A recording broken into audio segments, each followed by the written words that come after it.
the core mechanics. So I made a character like that. There you go.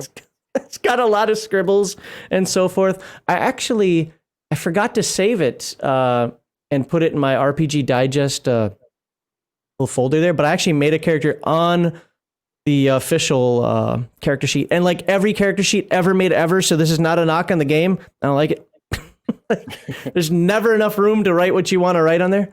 But yeah, and for some reason, even even if the people who made the game make the character sheet, it never seems to be in the right order.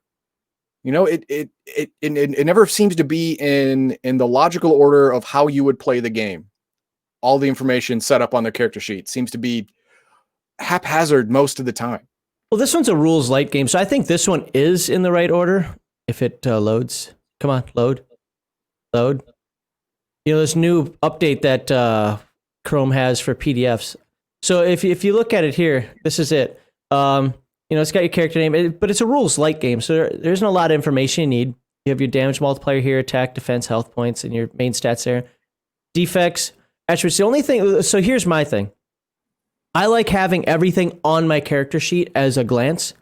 And when you start doing some of these characters, this just isn't enough. This isn't enough room.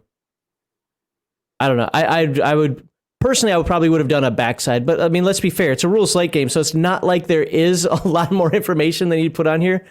But that's just me. It's not a bad character sheet. It's just, like I said, I don't think there's a single one ever of any game in existence that I've been like, no, that's a good character sheet. Maybe the old White Wolf ones. But that's, I don't know. Anyway. Do you remember what we talked about last time? Yes, we ended up with, well, actually, no, I left early, so I don't know how we ended. Well, that was with Mr. McKinnon here. Yeah. But no, we were doing derived values and so forth, so we just finished up making the character. Well, not really making one, but talking about how to make a character. Now we need to talk about, well, what do we do with all those numbers and stats and awesome art?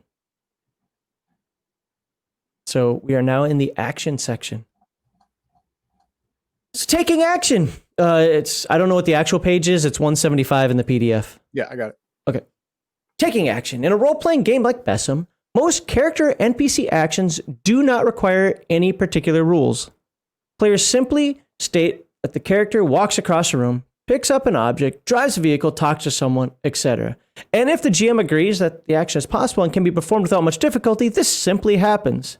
Right. I don't know. It hasn't happened recently, but I remember being in games where it's like the game master is making you roll to tie your shoe and stuff. It's like, do you have the skill? I do it every day. You got to roll. Personal interaction between characters or NPCs is at the heart of a role-playing game. I want to say that a little bit clearer and slower. Personal interaction between characters or NPCs is at the heart of role-playing games. And this is what sets them apart from other tabletop games such as board, miniature, and party games. The players and GM will spend most of their role-playing time talking, quote-unquote, in character and describing what the alter egos are doing from scene to scene. In addition to speaking with the voice of all the background and supporting characters they control, game masters also describe what the player characters are seeing, hearing, smelling, touching, and tasting to provide context and understanding for the character's actions. Yes, this is a role-playing game. Yep. Be in character. ROLE, not ROLL. Right. If you want the latter, then you need to play Monopoly. I can role-play in Monopoly. You can role-play Rage. I am now buying this. Yes, we're back with BESM, Saber Expert. Today we're gonna do the tri-stat system. Thank you, Longshot. Don't thank him. Don't amen to him. He's the help. All right. So one thing we're going to do a little differently today than last week, although I think last week we kind of dove in a little bit, maybe too far in some things, is that we're actually going to dive in to more things in this one because, well, it's about the mechanics and we have to understand the mechanics. Right. So not going to read it word for word. We're not going to read every word or we won't get through it, by a morning time. But there's going to be a lot more that we do read into. So anyway, it starts off, it just kind of talks about, hey, taking action and so forth. Character stats, attributes, skill groups, and derived values help resolve these dramatic questions, right? And remember, a scene is a dramatic scene, as we talked about last week. One situation the rules cover in greater detail is combat, of course, because what is the the focus of many of these games? Combat. But let me backtrack. I've been watching a lot of videos out there on YouTube that are starting to talk about social combat. And I think that's important. If there's one thing that games like, and yes, they had rules for it. Don't start correcting me and say, there are rules for it. They're not great rules. Older games like Dungeons and Dragons, and even Palladium and so forth, really don't have good rules for social encounters. The first game that I came across that did, to say it again, is probably the White Wolf system. Not my favorite way of handling it, but it's probably, especially for how old the original ones are, probably one of the best. The one that I like most of all now is I like the Year Zero engine version of it. Simple, but it's there. I mean, it is defined. It says how to handle it. It says here, we'll just call them advantages and disadvantages to the rolls and so forth. Boom, done. It's not 18 pages, but it's more than just a blurb. If they want to do this, make up a roll. No, there's a system for it. Yeah. I don't like calling it social combat. That doesn't seem appropriate or giving a proper description. Dealing with like a used car salesman, social combat. I mean, for simplistic terms. See, I personally like to think of convincing someone or conning someone or conniving someone, something like that. It's not combat. I don't want to think of it as combat. I want to think of it as a leading someone to a decision you want them to make, or changing their mind. When you write a technical manual, you use consistency in speech. I understand why they call it that. I just don't like it. Okay. I do, because again, it's consistency in speech and reminds you that this is yet another mechanic in the game that is going to be treated as either an opposed roll, depending on the game, of course, some sort of opposed roll, or it's going to affect target numbers based on how you do it. I get what you're saying, but again, technical writing, you want to have consistency in speech across the board so people know what they're looking at. Either way, I don't care. Like I can accept it if call it something else. Social interaction. To speak what Saber Expert says, it's not like winning in combat, because in social interaction, one party doesn't have to lose. They may not get as much, but they don't have to get nothing. In fact, but it's not a successful bid. Social interactions are when you get more than the other guy, but you convince the other guy that's plenty. But it's not a 0-1 sum game. It's combat. The idea in your head when you say combat is winner loser. Mm-hmm. And when you're haggling for a car, there's a winner and there's a loser. You're usually the loser. Absolutely, there is. No. I completely disagree on the. If you've got a goal that I'm only going to pay $25,000 for a car, no ifs, ands, or buts about it. And this guy's saying, I need to make 10% for the sale, and that would be $28,000, we'll just say, to hedge bets. One person's going to lose, or they're both going to lose. You can't have two winners in that one. You actually can. The salesperson can talk you into a car that not only costs you only $25,000, but also gives him his 10%. Remember, you didn't say you were going to buy this car. You said you're going to spend $25,000. Yeah, you're trying to poke holes. I'm just saying. It's combat. You know what? I am now digging in the heels. It's fucking combat. Damn it. We're moving on. You can post in comments below if you agree with Max Liao. Or anyway, all right. No, I get what he's saying. I like this the consistency in terms. That's really all it comes down to for me. So, all right. That's right. There is social combat, but nobody lost, because in the end he gave up and told you to decide. That makes everybody a loser. Oh. All right. Anyway, describing actions. Characters perform or attempt a nearly endless list of actions. These can be mundane, skilled, I don't want to read all the parenthetical stuff. Combat activities, etc., etc. And it goes into talking about how you can describe it and consider these 3 action descriptions. I actually liked like this right here. Not that I'd say I do it the exact same way, but still, you have number 1, my character. Actually, let me even go what I normally hear, even worse than this one. My character is going to search for the missing sword. Don't even mention the name. Just my character is going to search for the missing sword. Okay, really? Thanks. My character Akira is going to search for the missing sword in the basement of the building. Well, that's a little more defined. Thanks. That's awesome. My character Akira is going to quickly search for the missing sword in the basement of the building. He will knock down doors if necessary in order to find it as quickly as possible. Well, now I know exactly what you're trying to do and how that is going to modify the roles for the scene if necessary. Sorry, Max. Yeah. The main thing with number 3 is that you've described 2 things which can and probably will modify die rolls. The word quickly and the phrase knock down doors. Quickly is going to modify your die roll to make it harder to search for something. Knocking down doors is going to completely eliminate any stealth option you may have had. That's out the window now. That's gone. So in both of those cases, only if related to the story. Right. Or the scene, I should say, in this case. Because, as the case may be, there might not be a more difficult role because nobody was looking for you anyway. That's possible, right? But you don't know that if you're just knocking down doors and not searching, like, carefully. You don't know if there's anyone there or not. Right. Yep. All 3 accounts involve Akira looking for a lost sword, but the level of detail is quite different. You should not be overly concerned with detail if it is irrelevant to your character's actions. Oh my God, you get those narrators out there like, no. I'm going to block up this way, and then when he comes in to punch like this, then I'm going to duck under it. Shut up and just roll the dice. You're doing a melee attack. Got it. like I like a little description, like, okay, not just I punch him in the face, but I don't need 17-minute about how you're bouncing off the wall, going to slide underneath him, kick him, pull him down, drag him, elbow smash him. Like, no, you get 1 attack. Just that's some extras. Hey, we were talking about that. There's an expansion book in our anime, manga, RPG adventures called That's Some Extras. It's on the Kickstarter right now. All right, so this is the same stuff. By the way, the stuff on the next 2 pages here is what you get in the Game Master screen. Say guide for some reason, but it's on the Game Master screen. So you don't have to have this page open all the time.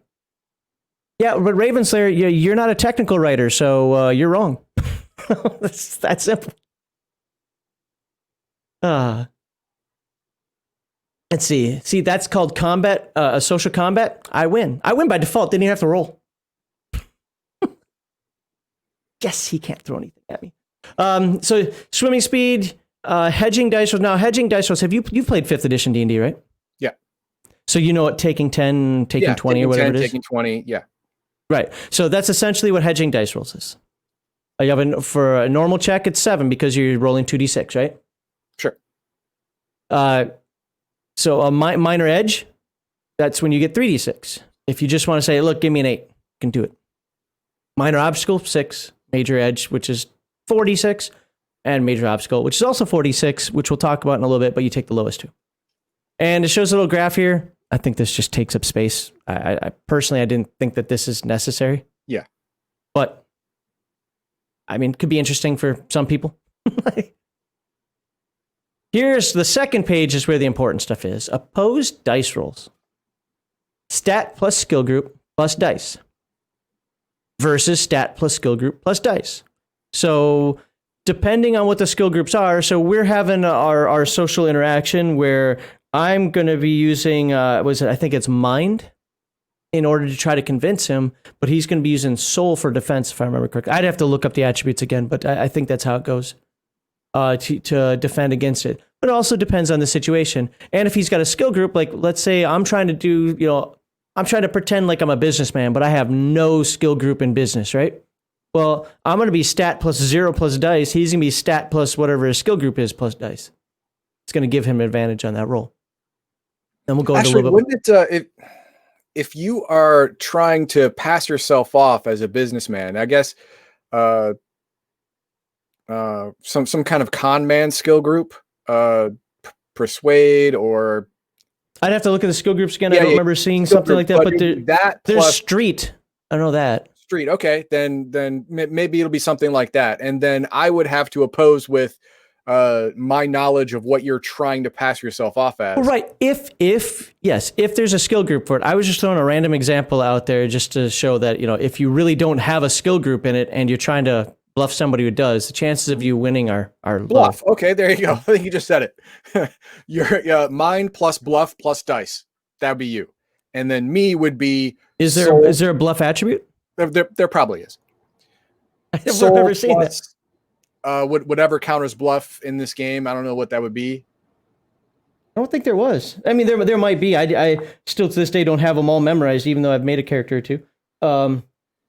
But again, I'm not trying to get. Not everything is going to fall under a skill group, is what I'm trying to say. Yeah. Like the character I made had the academic and the adventuring skill group. If I was trying to do something, with the underground, I don't have the street skill group, so I'm not going to get a bonus in that role either. Bluff is from D&D 3rd edition. There you go. I think using soul to convince someone would be like using emotional manipulation versus mind, would be using facts and argument. Yes, I mean, me as a game master, yes. This is Kickstarter, right? One other bags probably requested the chart. It could be. Yeah, absolutely, Mark Hockman, it could be. I'm sure statisticians love that. Yeah, I know. I just, again, for me, it comes down to what is necessary to play the game. I believe that, yes, this movement speed is necessary. Jumping distance is necessary. This risk reward, the hedging dice roll is necessary.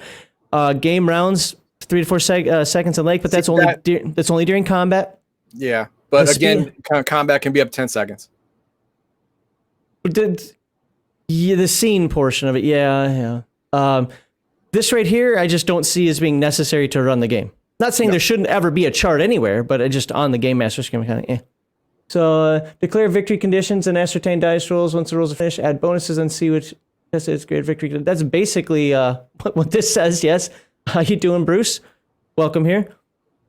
I don't have anything to rant about today, so I know some people came over here just to hear some rants, and this will be the second week in a row. Yeah, no, the cool thing against opposed die rolls. Stat plus skill group plus dice versus stat plus skill group plus dice. I mean, you just figure out what skill you're trying to use against somebody, and then you figure out if they need that same skill or an opposing skill, and then you roll, and winner wins. Attack defense is a lot less. I don't want to say arbitrary, but it's a lot clearer. Well, it's the same basic thing because ACV is a stat on your character sheet. Yes. I don't have it up, but attack attribute, I know what I'm attacking with. Defense attribute, I know what I'm defending with. There's no, comparison there. Well, attack attribute, yes, but you could use ranged attack, melee attack. I forget. There are a few different ones. And there are also other things that give you limiters and enhancements to that as well. To me, it's the same thing. It's the same thing. This is more straightforward. Okay. I mean, the only harder part that I see here is that stat is you have one of 3 options. Usually you know which one it is, but like Saber Expert said, maybe it's mental manipulation, so it's mind, or it's emotional manipulation, so it's soul, for something like conversation. But I see it as the same way, but I can understand where you're coming from, and this is where I get tripped up a little more, is the attack attributes. In fact, when I was making my character, I screwed that up completely. Defense attributes. And had to go back and redo some things. Like, what do you mean I can't cast this spell at range? Oh, I need the ranged attack thing. Got it. Attribute. All right. Alternatively, you can, going back here, you can, sometimes you're doing it against just a machine or some crap. It'd just be a target number. Like, I'm trying to hack a computer. Right. Highest total result succeeds. Attacker wins ties, which is a little different than a lot of games. Yeah. Usually defender wins ties. Yeah. But if you see how the dice rolls work, and remember, in this game, the attacker is the one initiating the action, and this game seems to always go with the mindset that the initiator of the action is the one that's kind of like that you're supposed to side for. Okay. I guess that's the way I say it. If that's the person pushing the story forward. That's how I took it anyway. Initiatives ACV plus dice. Lightning reflexes give major and minor edge. So what does that mean? Well, remember, you roll 2d6, right? Take your attack combat value, which I don't have a character sheet up, but for example, my character's attack combat value is 4. So it's 4 plus whatever I roll on dice. Highest number goes first. So let's say I roll that 7, right? The nice average on 2d6 is 7. So 4 plus 7, I go on 11. Somebody else might go before me. Somebody else might go after me, so on and so forth. But if I have lightning reflexes, that gives me a major or minor edge, depending if I have it at level 1 or level 2. Level 1 will let me roll 3d6 and take the highest 2. Level 2 will let me take 4d6 and take the highest 2. Which, by the way, my character that I rolled up actually had 2 levels of lightning reflexes. Whoa, look at you.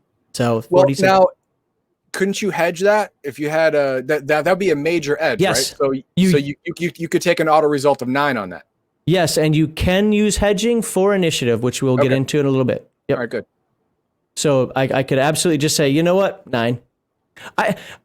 I'll be honest with you. If I'm running the game, hedging isn't going to happen a lot. I prefer dice rolls. I like randomness. I get it. It's here, but more often than not, I'm going to be like, no. If you're hedging it, then to me, you pretty much know you're going to make it anyway. So that should just be an auto success. No, see, I would hedge for an auto success. Sure, a lot of people would, but I don't think any game master would have a problem with someone hedging if that result would give them an auto success on some unopposed roll. No, because that takes away from dice rolls. It keeps the game flowing. I don't see anyone having a problem with that. I agree with that. Also, even if I'm at a disadvantage, say I have a minor obstacle, and the hedge result is 6, that would be a 3d6. Drop the highest one, and I don't want to risk rolling those 2 1s or a 3 or something stupid like that. So I would also hedge to basically what it's for, hedging my bet. Like, hey, you know what? This could go wrong several ways. Even if this isn't really bad, it's not super bad, I'll take the 6. I absolutely get it. And I'm talking specifically, I'm not saying the rule is wrong. Let me be very clear about that. I'm saying if I'm running the game, I'm going to session 0 that mostly out. I like dice rolls. When I played 3rd edition and so forth, and you had the whole taking 10, taking 20, no. No. I don't, I just personally, I don't like it. Their dice are there for a reason. Caveat, there are a couple examples that Heathen Dog just said a moment ago where I'm like, well, yeah, in that case, but just because you've got the -1 die, to me, that's even more of a reason to take the hedging out. Like, no, you're supposed to suffer a penalty. Roll your damn dice. But again, that's just a philosophical thing. The rule is not wrong. And if we remember going back to the first episode where it said in there, this is my game now. So Heathen Dog's going to run it one way. I choose to run another way. I wouldn't pull it out completely. I would just say that I would probably deny it more often than not, depending on how it's being used. Right. It's just not something I don't like systems that say take 10 or take 20, because to me that's like saying you're automatically going to succeed anyway. So just do it. Why are we rolling dice? But if you look at the hedging results, I really like how as you get major edge or major obstacle, the odds go, the percentage in your favor or out of your favor goes more out of whack. Like a normal check, that is 7. That is an average of 2d6.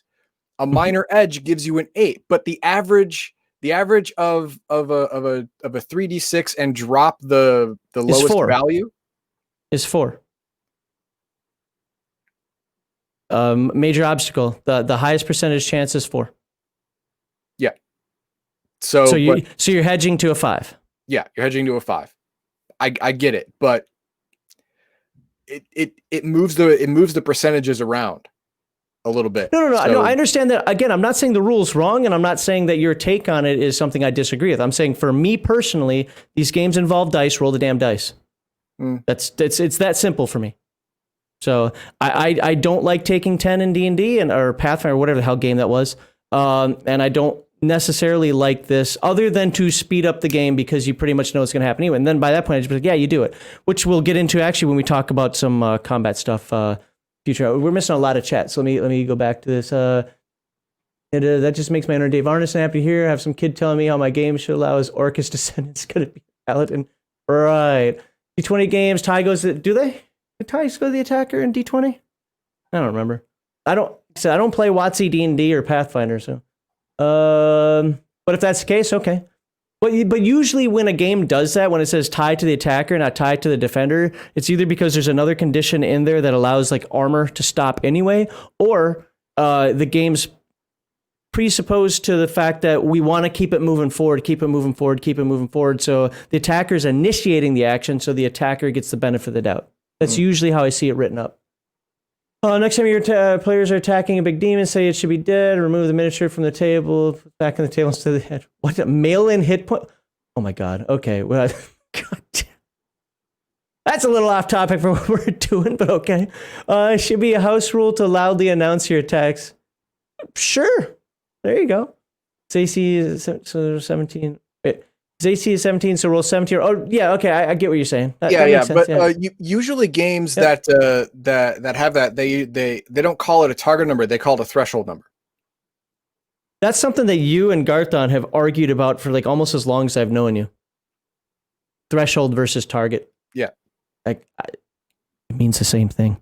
Well, target number means if you hit that, you win. A threshold is if you surpass that, you win.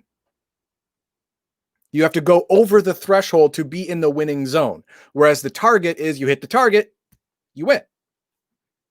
So that's my two takes on target and threshold. Okay, let's go on here. I know some game masters never allow hedging, but I think that's just a habit from as a player, I'd want to hedge all the time if I had good. Well, that's right. But I prefer having the players roll everything. Well, even as a player, I would choose to roll more often than not. I like the randomness. One of the reasons I play role-playing games and I don't like RPGs that use cards and so on and so forth is I like the randomness of dice. That's why they're there. If you don't want me rolling dice, why are we doing this? But so even on the player side, I would roll more often than not, unless I know for a fact that by rolling, I'm just screwing over the party. Yeah, I'm not going to do it in that case. But for my edification, I'm going to roll. I just like the whole, okay, let's see if we make this. I should, but, crap, snake eyes. Hedging is fine for situations where there's no chance of failure, but then wouldn't even, right. Well, that's exactly, Yep, that's exactly how I feel. Yeah. If they're searching the room for something, but have all the time in the world to do it. But yeah, I wouldn't have somebody roll in that case at all. Threshold means you need to go over it, right? I prefer target. That's my take, but. Yes, but most games that I see use the threshold. I've seen it called the threshold target. I've seen it called the threshold number. I very rarely see the threshold term used much, and it's always used the same way as a target number. I usually think weird. It's. I mean, they're different words for a reason. You reached the threshold. I don't know. I mean, I can find stupid semantic ways of doing it. I think target number is just a better way to go. So, donation hype. Did we get donations? Did I miss it? Oh, Crafty Matt Craft just donated $100. Crafty to Streamlabs, yeah. Well, thank you very much. I missed that, completely missed that. Thank you very much. Do you have to do another naked dance or something? No, I didn't say. We have to do something. I didn't put that out there again. Well, I would say of his choice, but then that could get bad. No, we have to think of something to do. Well, thank you very much for the $100 donation. Absolutely appreciate that. Hey, you know what? Crafty, if you want to play Call of Cthulhu, you just guaranteed your spot. There you go. That's fair. That for our 2,000 sub. Yep, for our, my 2,000 sub game, which will happen within the next 2 weeks. That it's going to be a little later because of the holiday weekend, but it's going to happen within the next 2 weeks before Christmas times. I'm going to do one other thing. I said I was going to give away 2 hardcover books. Yep. I'm going to give away 3. Oh, wow. 3 books. Jesus. It's crazy. And somebody's going to be like, that doesn't count for $100. Hey, look, I want to keep some of it. Yeah. But 3 books will be for our 2,000 subscriber giveaway. Thank you to Crafty. And we'll talk on Discord later about if that means he gets a game off our list also. So, thank you again. Absolutely appreciate that. Let's enjoy supporting guys, your message, etc. Well, glad there's somebody out there. No, really do appreciate it, man. Really do, man. So, okay, where was I? Target numbers. Again, not trying to be, I just want to get my brain back on track where we are. Remember, I'm ridiculously tired right now. Is the fact that Heathen Dog and I disagree a little bit on this, but I think, again, each flavor of a game is also a little different. I absolutely agree with where he's coming from. I understand what Saber X is saying in chat and so forth. I'm cool with it. My personality, the way I like to see games, I don't like rolling for useless stuff, but if it comes up, the condition comes up that it's time to roll, I just have never liked the concept of taking 10, or in this case, hedging. I'm glad it's in the game. I think it serves a purpose. And if you're the type of GM that says, look, I just want to move on, let the player hedge, nothing wrong with that. I want to see the player roll. So where are we? So now we're talking about damage. Weapon level times damage multiplier plus ACV plus size modifier. Wow, that's a lot of stuff, huh? That is, yeah. But most size modifier, let's be honest, is going to be human, right? So that's a 0. Yeah. But even if you're not, you're going to have it written down in your character sheet. And I already had one person complain, should have put parentheses in here. Why? There's an order of operations. Did you not go to like second grade math? So multiplication before the addition. It's okay. You can do it. But it's weapon level times damage multiplier, which for most people it's 5, although that can change. Mm-hmm. So let's just say your weapon level is 3. I'm just throwing a number out there. So that's 15 points of damage plus your ACV, your attack combat value, which, like I said, for the character I rolled up was 4, right? So we've got 15 plus 4, so that's 19, plus my size modifier, which for my character was medium, so that's 0. So I do 19 points of damage. Guess what that means if the character has a 20-point shield? Nothing happened. Boing. So, but you could have penetrate. Shut up. I'm trying to be basic. So recovery rate is health points. I like this. When I read it, I wasn't sure I was reading it right. Health points. Body for each day of rest. If your body stat is 5, which what is average? Human average? That was 4. 4. Yep. Yeah. So let's say your body stat is 5. Each day of rest is 5 points you heal. How much did I say I just did to somebody with one thwack? 19. It's going to be 4 days of healing. I like that. Again, yes. Look up attributes and so forth, and you're going to find ways to speed that up. If you're playing in a fantasy game, you could have a healer. Yeah. If you're Healing doing factor, full regeneration, whatever. Yeah. Right. You can have full rests and so forth that actually help double that as well and so forth. But the fact is, it's not like a, what do they call that in 5th edition now? A short rest or whatever. 10 minutes. Yeah. Now, and I like this. I like this because it makes you think about your health more. Even if you've got 50, 60, 80 hit points, it makes you think about your health more. And I like that. So energy points is mind plus soul, half of that for each hour of rest. Okay. Hey, Mark Hoffman, there's your parenthetical because it's necessary. To do that equation properly, you need that parenthetical. So to be fair, yeah, that is true. To be fair, Mark Hoffman, if I were to write it, I would actually put it in there, but it's not necessary. Is what I'm saying. Obviously, when I hang over back to the anniversary weekend, all right.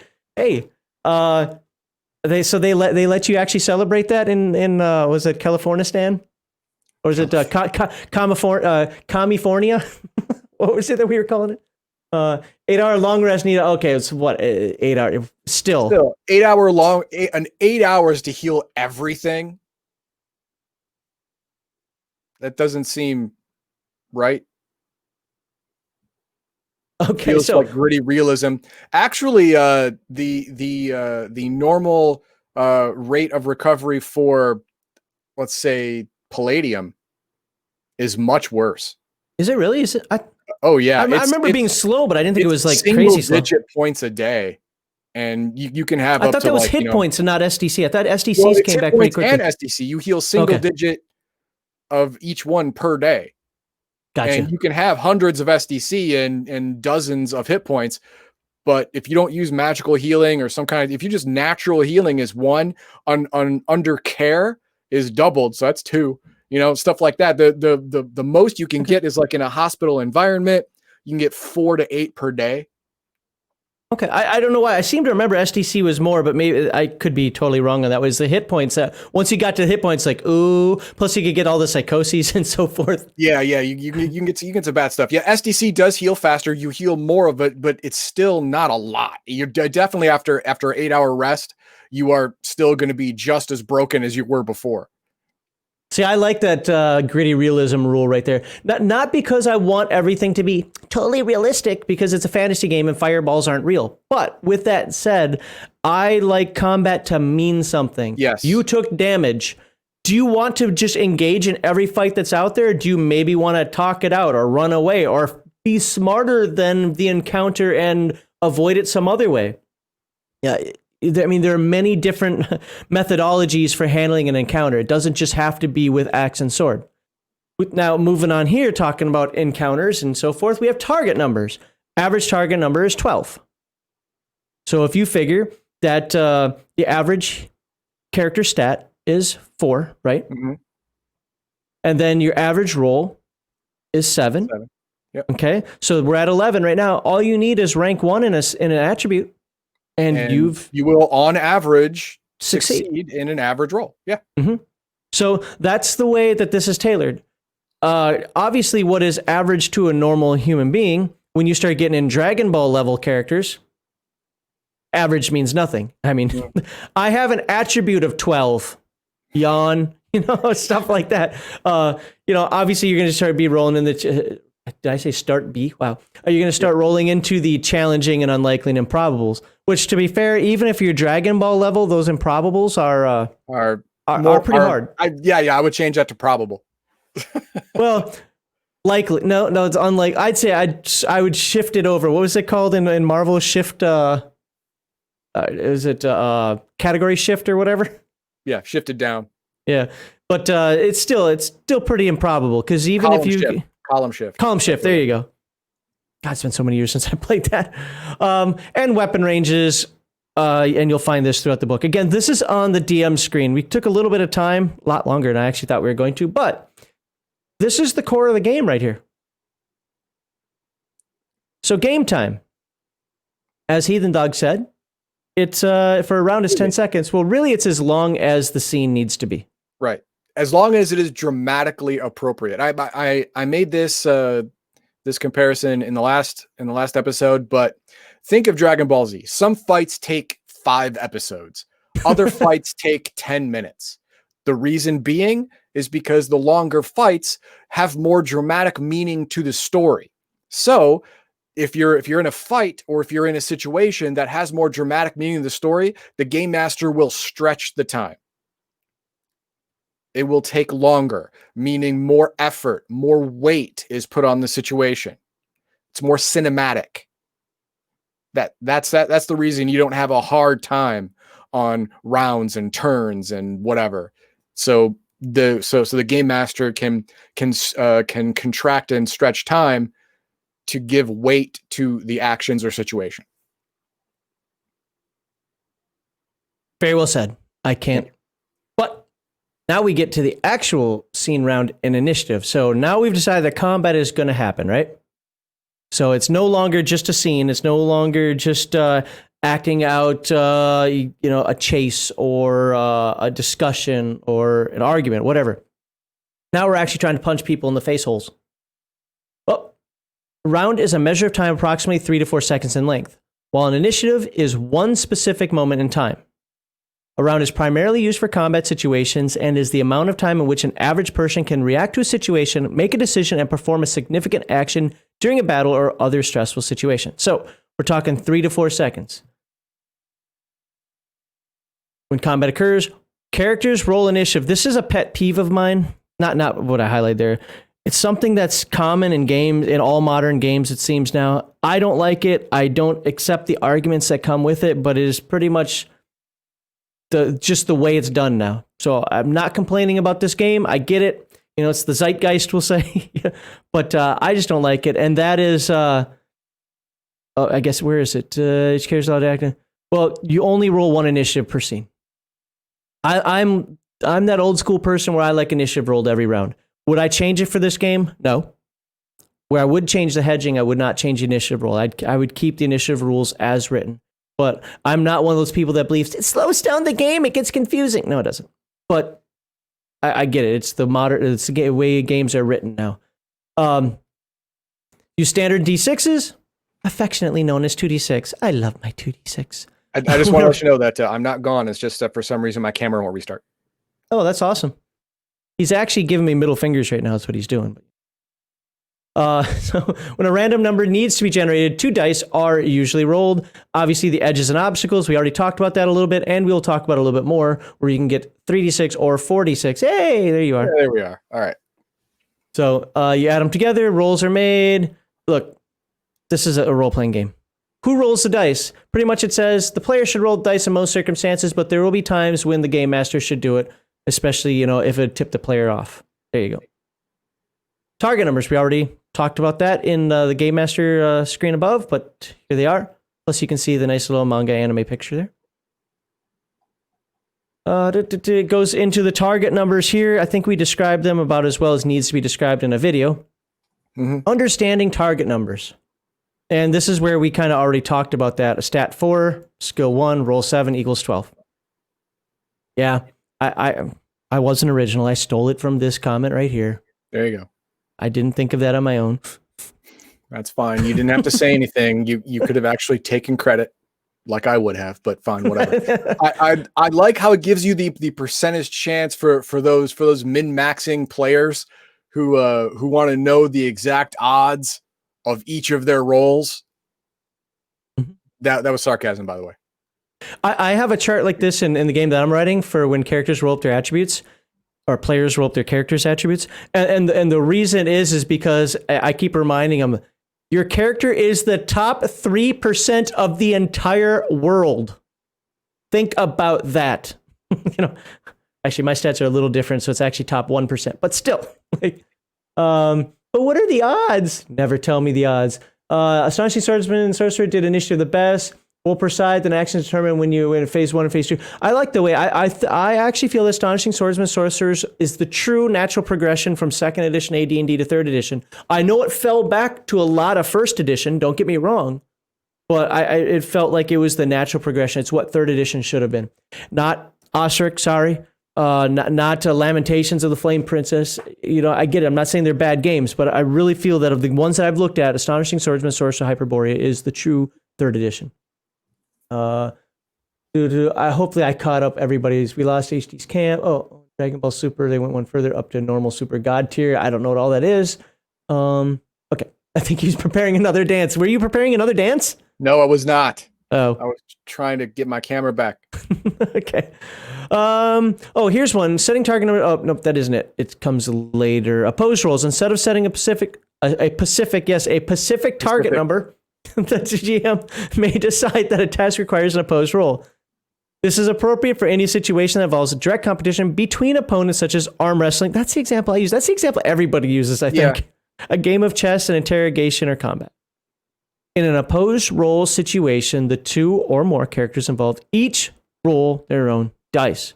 The character with the higher total roll, for example, a die roll plus stat plus skill group, succeeds.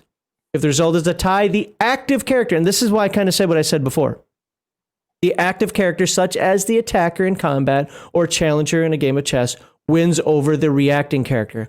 This is kind of something that's I'm seeing more and more written into games. I mean, hell, this might have been in the 1st edition of this game as well. I don't know, but I'm seeing it more and more written into games that way. The one doing the action is the one that gets the benefit of the doubt. So you can have draws. Oh, no, you can have draws. You Yes. can, but your opponent cannot be the object of your success or failure. Right. It gives an example of a race. Yep. A race, you're not directly competing against your opponent. No, you're both rolling actively. Basically against yourself. Well, you're both rolling actively. Think of it that way. Yeah. You are both rolling actively, but you are not technically. I mean, it says opposed, which I get because of the language has to be you technically are in a competition, but you're not rolling really against the other person. You're rolling against yourself. You're trying to push yourself. It's your own shit. What's the word? I don't know. Anyway, yeah. You're rolling against the race, basically. So if you tie, hey, it's a draw. Okay, I get that. I believe every word you said there. My Except caveat, No. But my caveat to that is, I just think it simply can be saying that you both are just being the actor. You're both actively rolling. But yes, I mean, diving into it a little bit deeper, you're absolutely right. It's not technically against each other. Roll types. There are 5 types of dice rolls used during the game. A stat roll, a skill roll, initiative roll, an attack roll, and a defense roll, okay? So stat roll pretty much makes sense, doesn't it? Yep. Roll your mind. A skill roll is what we read above, which is your stat plus your skill plus your dice. Mm-hmm. Initiative roll is your active combat value or attack combat value plus dice. Yep. An attack roll is your attack combat value plus your attack ability, whatever that happens to be. Like the character I picked range combat, plus your dice. And a defense combat roll is your defense combat value. Combat value. That's right, value, not ability. Plus your defensive ability, attribute if you have one, plus your dice. It's actually really simple. I probably just confused it there, but if you scroll up here, you see it all right here. Oops, there you go. It's all this. But I only see 4 rolls. So that's because initiative is right here. Okay. Go back down. So stat rolls. If you don't have an attribute and you're just like, hey, I want to do this, you know what? You're trying to lift something up. That seems like a pure strength thing. And unless you have an attribute like super strength, and so forth, just roll your strength. All right. So what's your strength? My strength is 5. Okay. Roll your 2d6. Boom. That's pretty simple. Skill rolls are a little deeper, similar to a stat roll, except it's used when the task when the GM decides to be governed by both a stat and a particular skill group attribute. And while there are other ones, skill groups are the main source of actually rolling. Because remember when he was here last week, when Mark McKinnon was here last week, and he said pretty much you don't really roll for most of the attributes. When you go through them, that is true. It's pretty much the skill groups. So if it requires general intellectual ability, such as remembering the name of a person the character had met, it'd be a mind. I think that part we can skip over some of this simply because if you can't figure out how to use mind, soul, and body, watch episode 1. The GM should select the target number before the player rolls. What? I can't look at the die roll and say I don't want him to succeed, so it's now an 18? Technically, I think that's cheating. Game Master is never cheating. Oh, right. So anyway, if post roll, GM also decides whether the roll is opposed by a stat roll or a skill roll. And like I said, I don't want to dig too deeply into this. We'll be doing this for 8 hours. But during a tense interrogation scene, a mind-based street skill could be opposed by a soul stat if someone tries to resist by sheer willpower, or mind stat if the character tries to trick the interrogator, or body stat roll to tough out any physical abuse. So based on what is going on in the scene, the game master will determine which is the most appropriate one. And you know what? The character does get or the player of the character can have an argument, give the character a chance. If you're just trying to pick the lowest stat the character's got, it's probably not fair, but a business skill roll, if the character tries to make a deal to stop the interrogation. So this would be a full-on skill roll here. So we started with stat up there. Now we're talking a skill roll. So let's make a deal, man. Let's make a deal. An adventuring skill roll if the character pretends to pass out during the interrogation. That's a neat one to me. I would have never considered adventuring for that. But, okay. Sure. The point of this is the game master has options based on the scene. The player has some input as well based on how that player sees the scene. So, not all actions require a dice roll. I don't think we need to talk about that anymore. Yeah, we already did. That's just explaining again what was in the pink in the beginning. So right. Skill synergy. It is possible. Now I'm going to slow down a little bit here.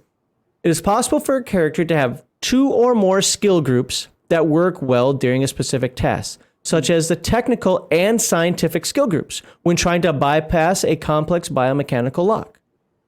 If the GM allows multiple skill groups to assist the task, so it's obviously the game master say, you know what, that makes sense, we'll go with it.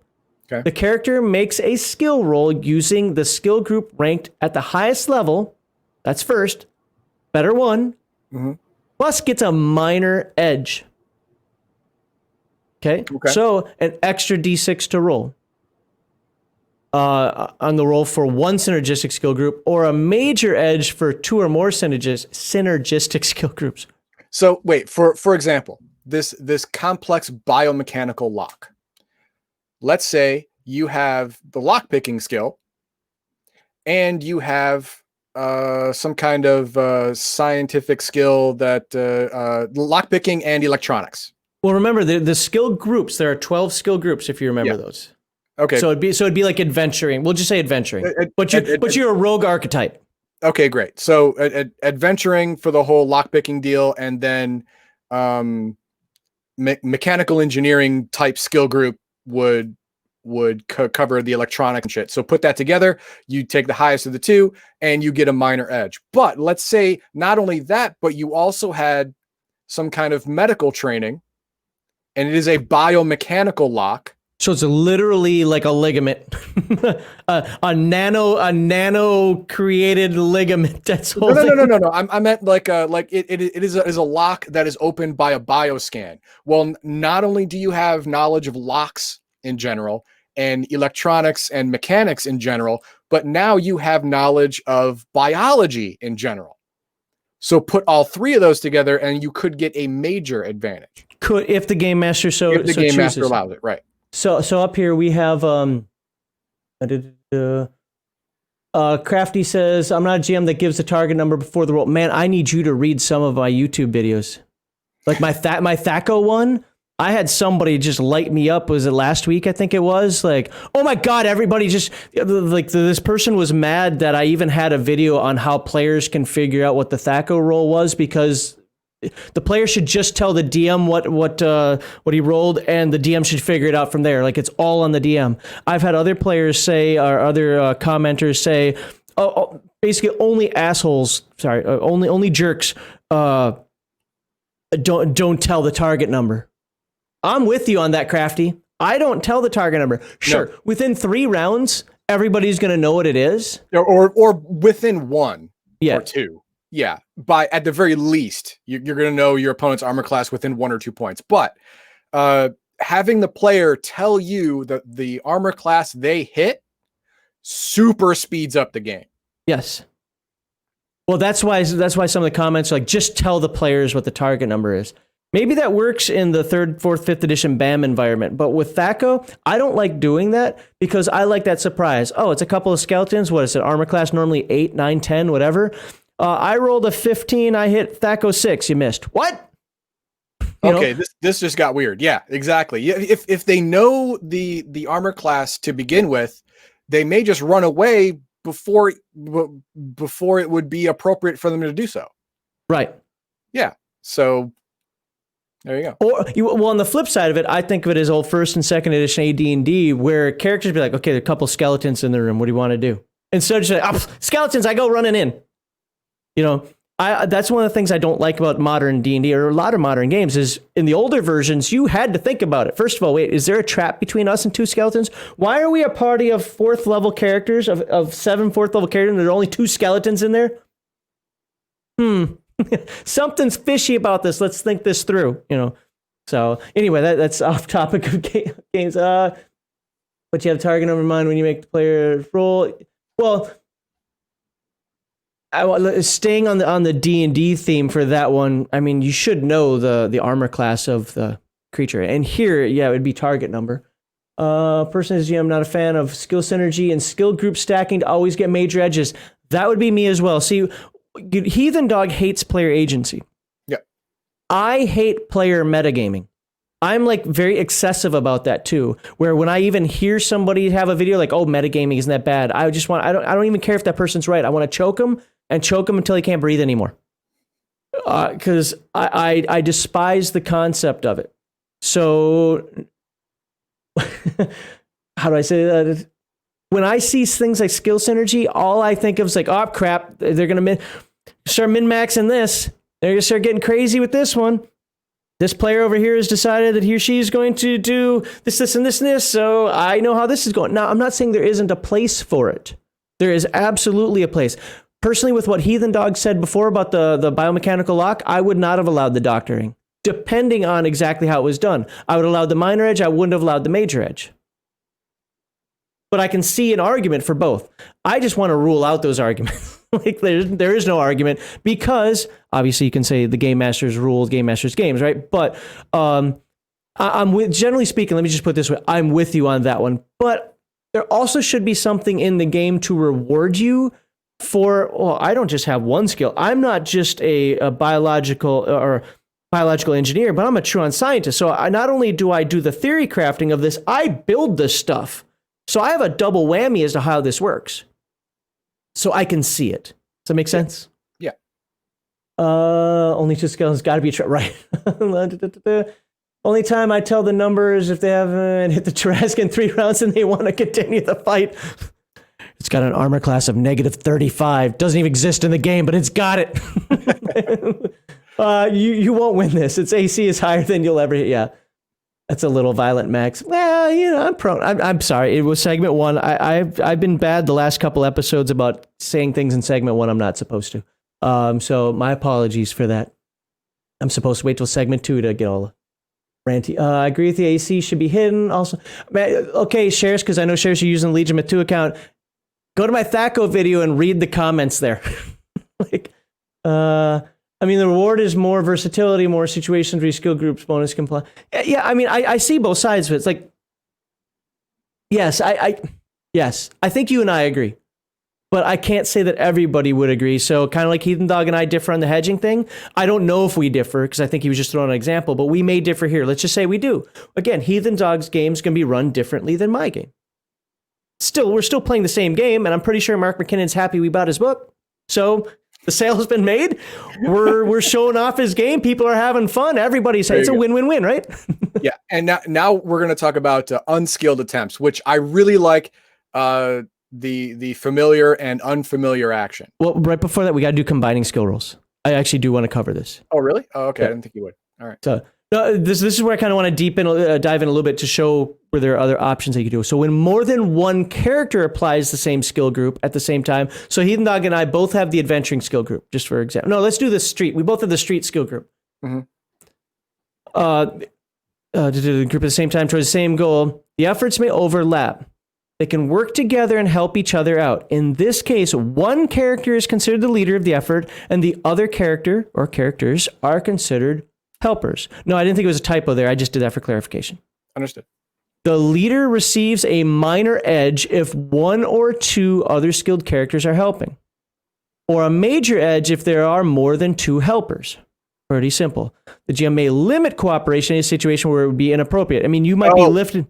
No. Yeah. For example, we can go back to that biomechanical lock. Having one person help you with that is possible. Having more than one person, there's not enough room.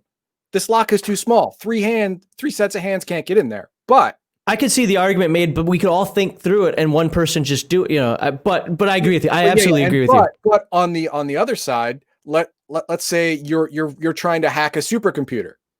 You can have 10 people doing it at the same time. And then the highest person, the one with the highest skills, considered the leader, and now that leader has a major edge on his rolls. I see that. I get that, and I'm 100% on board with that. I mean, if you've got like a rock, you're trying to pick up, wear gloves, but you're trying to pick up a big lead weight, and it's only a foot by a foot. You're not going to get 6 people in there to lift it. Bruce, so I prefer players telling me what they rolled. Hey, if that's the way you want to do it, and you can do the calculations in your head, I prefer the players to tell me what THACO they hit. But then again, you're running like a 3rd edition Pathfinder thing, so everything goes up. I've never game mastered that stuff, so I don't know what works better. But hey, if it works for you, whatever system you choose to do, that's your game, that's your rules. And what AC? Don't tell them the target number ever. That's always dumb. Yeah. So and then he said, "What AC did you hit in normal circumstances?" Fair enough. That's what he said. So what do you think you hit? I hit AC, 17. Okay. Well, that misses because really you only hit AC 15 or something. I get it. Okay. 10 people sitting around the lock. Yeah. They're all just sitting there staring at it. All right. Unskilled attempts. All right. Let's catch up to where Heathen Dog wants to be. Yeah. I want to read this one. Okay. Often the character will attempt an action which they do not possess the relative skill group. The approach to the situation is dependent on the nature of the action. Mm-hmm. Now, I read it. And I'm going to do it like this. For example, I do not have, say, the skill group of navigation. Or in this case, it would be adventuring, would fall under land navigation. But in the area I grew up, I am familiar with that area. I would have no detriment to just my stat roll plus my dice to find the local Burger King or the local Save Mart or the local whatever.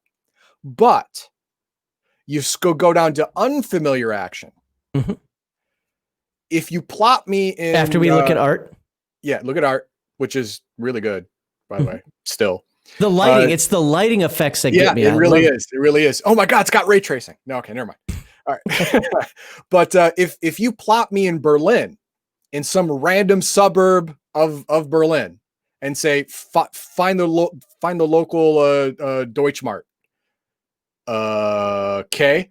Well, I will roll my stat and my dice because I don't have any kind of navigation skill in any of my skill groups, but I would get a minor or major obstacle to the roll because of my unfamiliarity with the area. But he can still do it because anybody can wander around and finally find a place. Anybody can wander around and get lucky. Oh, look, I found Deutschmarkt. I'm the greatest. I can do that. That's fine. So you still have the, and of course, Deutschmarkt isn't hiding. So it's not going to be a very difficult roll. The difficult part of it is going to be, well, I have to roll 3 dice and drop the highest one. See, he hasn't lived in Germany, so let me explain something. All the little twisty roads that go around and they're this wide, and the priority road goes this way and non-priority road goes that way. Perhaps Germany was a bad example. No, it was a great example. It was a great... But yeah, that's your basic idea of familiar and unfamiliar action. You don't get a bonus because you grew up in that area, but you don't get a minus either. If you're in an unfamiliar area or you're doing an unfamiliar thing, then you do get a detriment because training in this area or knowledge of this area would be required. Now, the reason I use the whole land navigation thing is because I don't like the example they used. Really? Yeah. For example, a student who attends university to study astronomy undoubtedly has at least a cursory familiarity with many academic fields. Bullshit. Where are you reading this? Oh, here it is. Back up in familiar action. Yeah, right there. For example. That is bullshit. And anyone who has spoken to anyone with an undergraduate degree knows that all of the common classes that they take are useless to real life. This was written by a Canadian. Their education system might be a little better. Okay, I doubt it though. I really doubt it though. So yeah, I didn't like the example because until you get to a graduate level degree, graduate tends to be more focused. Undergrad is the no. You have to learn more about cursory other sciences to advance in your own science. But in undergraduate degree, it's basically a throw your money away situation. You're not learning anything useful. So that's why I didn't use their example. Okay, fair enough. But now the last part here before I hit some of the chat up. Oh, by the way, completely forgot to. Oh yeah, we broke 2,000. We broke 2,000 subscribers. Yes. We're gonna have giveaways and games that people can play and so forth now, and we also didn't have that up. So yeah, by all means, you want to subscribe because when we had 3,000, we're gonna do it again. Yep. All right. After that, though, if you want to finish this up, there are times when. Or you want me to do it? Skill. Okay, yeah. There are certain skills that you just can't wing. All right, you're not going to be able to wing it. You're just not. Let's say, I don't know, piloting a jet fighter. Why does everybody always use that one? Because, I mean, it's you easy might one be to able use. to take off. You know what? You might be able to take off. You're not going to be able to land. It's really the takeoff and landing that's bad. You might be able to keep that thing straight, but... Yeah. Turning or landing, you're just going to crash. So some skills are required for a roll to even be attempted, depending on the complexity of the action. Like the pilot thing is great, but say climbing a fence. You don't necessarily need a climbing skill to climb a fence. You can use body plus die roll. And you know what? I would say climbing would be familiar to anyone who is not a para or quadriplegic. You've climbed before. All right. You have experience in climbing shit. I get it. But like I said, piloting a plane or building a supercomputer or what else? Firing a weapon. Those no, for firing a weapon, it would be unfamiliar if you don't have the skill. I would make you be unfamiliar with it. But yeah, building a supercomputer, piloting a jet. What other thing would you require a skill roll for? Computer programming. I would require a skill roll for that. If you don't have the skill, you just can't make the roll. That's if you have a background and you're just making a basic program or a little app or something, I might not have somebody roll. No. I would still require you to have at least one level. One level. I mean, even writing a basic program, you'd have to be one level. In my game, in real life, okay, fine. I can make a circle happen on the screen. Yeah, whatever. Hey, Logo, man. Don't you remember Logo? I'm just saying. In the game, it's never going to be something that simple you're going to want to attempt. It's always going to be something more complex, and you are going to need at least a basic knowledge to even attempt that role. So yes, sometimes a skill is going to be required. You can't wing everything. It's funny. This was just one paragraph, and that took us a while. It took us 5 minutes because you kept interrupting me. You're bad. I'll interrupt twice as much now. By the way, that link that I put out there, that's for Bruce Lombardo's channel. Go ahead and subscribe to him as well. He does some commentary, but he does a lot of playthroughs. Last night I was up until 3 a.m. watching them play. I already forgot what it was. I think it was 3.5. And I was interrupting all the stuff that they were doing. Sorry. Yeah, coding in a language you don't know. Coding at all. You're going to need at least 1 point in skilling. What I'm saying is, like, if there's a skill group where you have a computer background, I mean, everybody kind of learns to code a little bit. So I don't know. I'd have to see it, but generally I agree with what you're saying. Yeah. How about that? Initiative rolls, special type of roll made by participants. We already talked about that a little bit, but let's see. It's right there. Attack combat value. In addition to lightning reflexes combat technique, which I have, gives the character a minor or major edge. Mine is a major one. Initiative rolls determine the initiative order from highest to lowest. And we'll get to that on page 188, which will be in a few pages. Beyond 2 dice. Now we're going to talk. We've mentioned it enough. I don't think we need to sit here and go over this to death. No. If you get a minor edge or a minor obstacle, you're rolling 3d6 instead of 2d6. With the edge, you take the highest 2. With the obstacle, you take the lowest 2. With a major obstacle or major edge, you're rolling 4d6. The rest applies. Take the lowest 2 or the highest 2. I already went over most of the stuff when you're on the ground. Right, yeah. Right, yeah. You're still moving faster than Oriental Adventure. Yeah, we did this thing. Yeah, whatever. Why does everybody always bring that up? We could spend 7 days on one page and somebody will still say you're moving faster than the Oriental Adventures. They got through 10 pages in 2.5 hours. I think we're beating that. Yep. All right. And the obstacles and edges are based on things that are happening in the game, so the GM can apply them, but they're also based on your enhancements and limiters and so forth for your attributes. Right. All right, hedging. Hedging, hang on. Modifying the difficulty it is important to say that the game master at any time could give you major or minor obstacles or edges depending on what he thinks she. This is straight up difficulty number. This isn't edges or. The game master may also apply edges and obstacles to characters' roles situationally and dramatically appropriate to increase or decrease the difficulty of an action. I stand corrected. Yeah, if you have 6 levels of lock picking, and this is a $5 master lock, the game master might give you a major edge in picking this thing. I honestly thought that this was raising the difficulty number. The idea of you failing on this lock is ridiculous. I wouldn't even have you roll, but hey, agreed. Yeah. Yes, you can add a major edge to combat roll if you're trying to do something crazy. Yeah. Yeah. So okay. Do you want to, since you like hedging, do you want to do the hedging part? No. We went through hedging. It's fine. Okay. Again, hedging is just based on a standard is 7. Taking 7, taking 9, taking 5, whatever. Yep. Now we're finally at the cool chapter.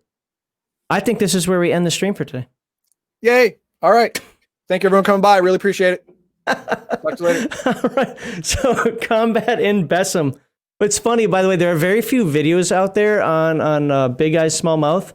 And everybody that I've seen in videos, with the exception of the creator himself, either calls it BESM or it uses the full name.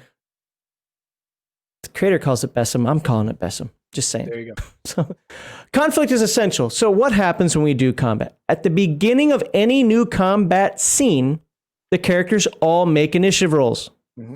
This determines the orders they can act during the combat. The initiative order. This remains constant for the duration of the combat and under normal circumstances does not change from round to round. Again, this is the way almost all games are done now. I disagree with it, but I wouldn't change it. I don't know. There's something about this. One of those big things that I'm stuck on where it's like, I can't stand not rolling initiative every round. Anyway, after the initiative order has been determined, combat proceeds through a series of one or more rounds. Each round of combat covers from 3 to 4 seconds. Yes, I know Heathen Dog's probably already salivating over that. Excuse me. I tried killing myself. It actually has my answer in the parenthetical. Right. I was trying to mock him, and I think he put a vibe out there to kill me. So each round of combat covers from 3 to 4 seconds of time from the character's perspectives, depending on the character's actions and circumstances. The exact time scale is not particularly relevant, and any good game master knows that anyway. Used to get the whole thing like, a round is a full minute in second edition AD&D. Kind of, but not exactly. With anything from 1 to 10 seconds appropriate for a round. There you go. Yes. I don't know why anybody would argue that. Whatever's more cinematic.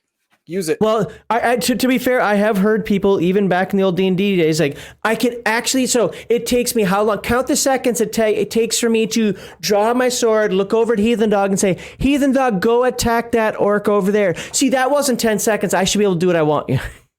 That's probably a bad example. Oh, and put the sword back, pull out a potion because it's right here. I'll just use my carton of cigarettes as the example. There's my pack. Now I'm drinking my potion, right? Like, shut up. Stop that. 1 to 10 seconds. You can do what I tell you can do in that amount of time. GMs can have rounds represent more time if it be dramatically appropriate. For example, a huge long-range space battle or anything in Dragon Ball Z. Yep. Hey, Brown, I don't know that from actual knowledge. I know that just from what he said. Holy crap, thank you very much. Did I wake you up? Good, I hope I did. Ha! Bye. If you see a fist come in, that's my wife. I just want to make it noted right now. That's my wife. She's the one trying to beat me with a roll of paper towels. Okay, so anyway, GM is going to have rounds.